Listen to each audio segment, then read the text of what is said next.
అమ్మ అడగడము నేను చేయకపోవడమా? అదెప్పుడు జరగని పని. మా అమ్మ లేక లేక చికెన్ దమ్ బిర్యానీ చేయవా అని అడిగింది. మా అమ్మ చెప్పడమే చాలు ప్రాసెస్ స్టార్ట్ చేసేసాను. రెగ్యులర్ చేయడం వల్ల నాకు కూడా ప్రాసెస్ చాలా ఈజీగా అయిపోతుంది. టేస్ట్ కూడా రోజు రోజుకి బాగా కుదురుతుంది.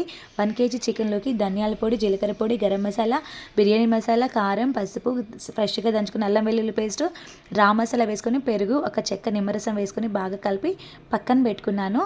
ఒక హాఫ్ అన్ అవర్ ముందు బియ్యం నానబెట్టుకొని బియ్యంని కూడా ఒక 70% కుక్ చేసుకొని పక్కన పెట్టుకున్నాను. ఒక పెద్ద గిన్నె తీసుకొని సగం నూనె సగం నెయ్యి వేసుకొని అందులోకి రా మసాలా వేసుకున్నాను. ఆనియన్ పచ్చిమిర్చి వేసి అవి కూడా వేగాక అందులోకి చికెన్ వేసుకొని ఒక 40% కుక్ చేసుకున్నాను. దాని తర్వాత కొత్తిమీర, పుదీనా వేసుకొని కొంచెం కుక్ అయ్యాక గరం మసాలా అండ్ బిర్యానీ మసాలా వేసుకొని సగం చికెన్ పక్కన పెట్టేశాను. దానిపై నుంచి ఒక లేయర్ రైస్ వేసుకున్న తర్వాత ఆ సగం చికెన్ కూడా ఇందులో వేసుకొని ఇంకా మొత్తం కవర్ చేసేసాను రైస్ తోటి. దానిపైన పుదీనా, కొత్తిమీర, గరం మసాలా వేసుకొని కొద్దిగా నెయ్యి వేసుకొని దమ్ చేసుకున్నామంటే టేస్ట్ అదిరిపోతుంది. నిజంగా చాలా